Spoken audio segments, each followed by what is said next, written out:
Senyawa alkohol merupakan senyawa hidrokarbon yang berikatan dengan gugus OH, di mana struktur umumnya adalah ROH seperti gambar berikut dengan rumus molekul CnH2n plus 20. Senyawa ini terbagi menjadi 3 golongan berdasarkan derajat substitusi dari atom karbon yang langsung mengikat gugus hidroksil. Yang pertama itu ada alkohol primer, di mana jika gugus OH ini mengikat satu atom karbon lain, contohnya seperti benzil alkohol. Nah, yang kedua itu ada gugus alkohol sekunder, itu jika gugus OH-nya mengikat 2 atom karbon, contohnya seperti mentol. Nah, yang ketiga adalah alkohol tersier, di mana jika gugus OH-nya mengikat 3 atom karbon, seperti noretindron. Nah, senyawa eter itu adalah senyawa karbon yang mempunyai gugus O, di mana struktur umumnya adalah ROR. Rumus molekul yang sama pada alkohol, dia juga memiliki rumus CnH2n+. Perbandingan sifat antara alkohol dengan eter. Pertama, titik didih yang dimiliki oleh alkohol itu lebih tinggi dibandingkan dengan titik didih pada eter. Mengapa demikian? Hal ini terjadi karena molekul-molekul alkohol dapat berikatan hidrogen dengan sesamanya, sedangkan eter tidak. Ikatan hidrogen adalah ikatan yang terjadi antara atom hidrogen dengan atom lain yang memiliki keelektronegativan yang tinggi.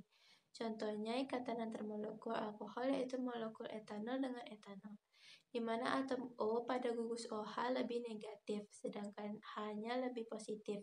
Ketika bertemu dengan molekul yang sama, maka atom O yang bernilai negatif akan berikatan dengan atom H yang lebih positif.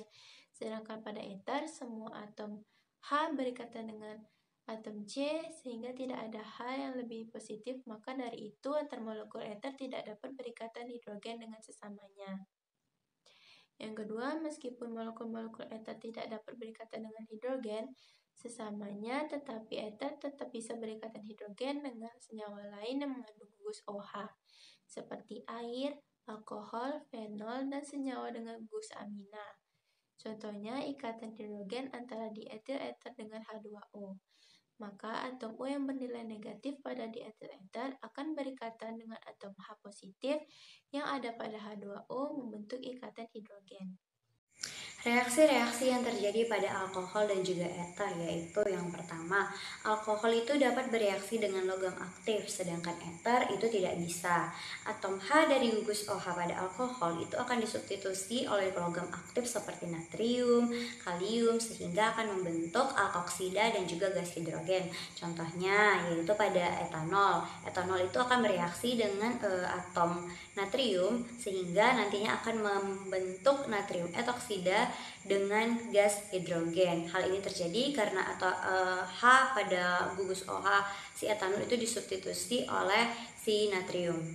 Yang kedua, alkohol dan eter itu dapat disubstitusi oleh atom halogen bila direaksikan dengan HX pekat, PX3 atau PX5, di mana X yang dimaksud di sini adalah atom halogen. Nah, apa itu atom halogen?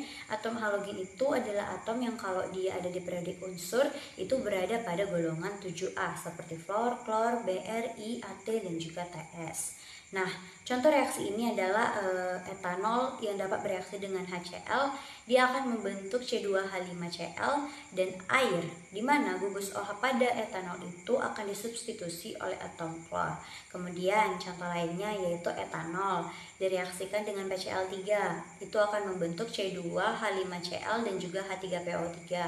Selain itu ada juga alkohol yang direaksikan dengan PCl5, dia akan membebaskan HCl.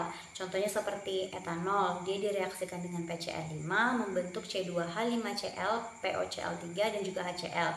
Disinilah letak perbedaan antara alkohol dengan si eter. Nah, eter itu dia bisa bereaksi dengan PCl5, tetapi eter tidak bisa membebaskan HCl seperti pada alkohol. Kemudian ada reaksi oksidasi, di mana alkohol dan eter ini merupakan senyawa yang sama-sama mudah terbakar, sehingga dari oksidasi itu dia akan menghasilkan CO2 dan juga H2. Contohnya pada etanol itu direaksikan dengan gas oksigen, dia akan menghasilkan CO2 dan juga H2. Pada eter yaitu CH3O CH3 dengan gas oksigen akan menghasilkan CO2 dan juga H2O juga.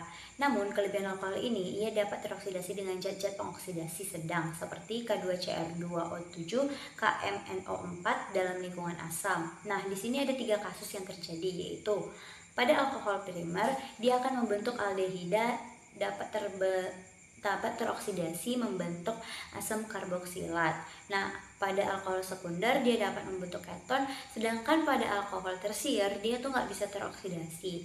Perlu diingat dalam hal ini reaksi oksidasi alkohol itu sebuah atom oksigen dari oksidator dia akan menyerang H karbinol, yang mana H karbinol itu adalah atom H yang terikat pada atom karbon karbinol. Atom karbon ini adalah atom karbon yang terikat pada gugus OH. Contohnya reaksi oksidasi etanol. Etanol merupakan salah satu contoh alkohol primer yang mana oksigen dari oksidator akan menyerang si atom H karbinol sehingga terbentuk sebagai gambar berikut. Nah, pada gambar ini atom H pada gugus OH yang satu dengan gugus OH yang kedua itu akan dilepas karena dia nggak stabil, sehingga nantinya dia akan berubah menjadi aldehid. Nah, aldehid ini masih bisa diserang sama si oksigen karena dia masih punya H karbinol, sehingga akan membentuk asam karboksilat. Proses ini kurang lebih sama alkohol sekunder. Hanya bedanya hasil akhirnya pada alkohol sekunder nanti adalah keton, sedangkan kalau pada primer dia asam karboksilat. Kalau pada alkohol tersier dia nggak terjadi reaksi oksidasi, contohnya pada 2-metil 2-propanol. Kemudian ada reaksi esterifikasi, di mana alkohol ini bereaksi dengan asam karboksilat, membentuk ester dan juga air. Contohnya pada reaksi metanol dan asam metanoat. Gugus OH pada metanol itu akan lepas bersama atom H dari gugus OH pada asam metanoat, membentuk air. Dan R-aksen pada metanol yaitu CH3 akan berikatan dengan atom O dari gugus OH asam metanoat sehingga terbentuk metil etanoat. Dan yang terakhir adalah reaksi dehidrasi, di mana alkohol ini jika dipanaskan dengan H2SO4 dia akan mengalami dehidrasi atau melepas molekul air sehingga membentuk eter dan juga alkena. Namun hal itu bisa terjadi pada kondisi yang tertentu.